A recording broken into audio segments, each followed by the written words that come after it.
કચ્છમાં થયેલા ભારે વરસાદને કારણે ઠેકઠેકાણે વરસાદી પાણી ભરાવાની સમસ્યા જોવા મળી રહી છે। માંડવીનો બાવાવાડી વિસ્તાર જાણે કે બેટમાં ફેરવાયો હોય તેવી સ્થિતિ જોવા મળી રહી છે। વરસાદ રોકાયાના 72 કલાક બાદ પણ જળભરાવ યથાવત છે। બાવાવાડી વિસ્તારમાં વરસાદી પાણી નથી ઓસરી રહ્યા અને લોકોને હાલાકી ભોગવવાનો વારો આવ્યો છે। વિસ્તારના મુખ્ય માર્ગો હજુ પણ જળમગ્ન જોવા મળી રહ્યા છે અને સ્થાનિકોનો તંત્ર સામે અસંતોષ પણ સામે આવ્યો છે। સંવાદદાતા ભરતસિંહ જોડાઈ ચૂક્યા છે ફોન લાઈન પર। ભરત, 72 કલાક જેટલો સમય પસાર થઈ ગયો, વરસાદ રોકાઈ ગયો છે, છતાં પણ વરસાદી પાણી ઓસર્યા નથી। શું પરિસ્થિતિ છે ત્યાંના સ્થાનિકોની?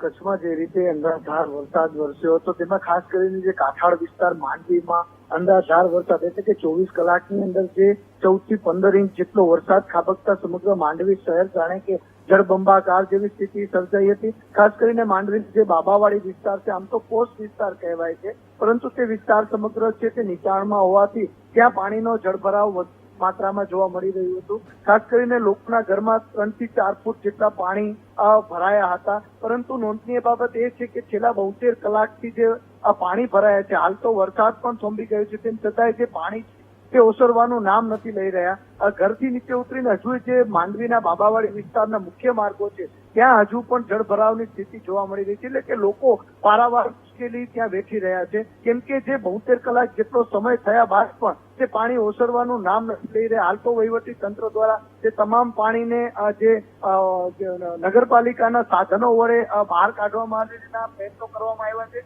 ખાસ કરીને જે ત્યાં પમ્પિંગ પણ કરવામાં આવી રહ્યું છે, પરંતુ પાણી વધારે માત્રામાં હોવાથી સમગ્ર વિસ્તાર હાલે અત્યારે પણ જાણે પેટમાં ફેરવાયું હોય તે પ્રકારના દ્રશ્યો સામે આવી રહ્યા છે, એટલે કે લોકોને પારાવાર મુશ્કેલી અત્યારે પણ વેઠવાનો વારો આવ્યો છે। જી તોરલ, ધન્યવાદ।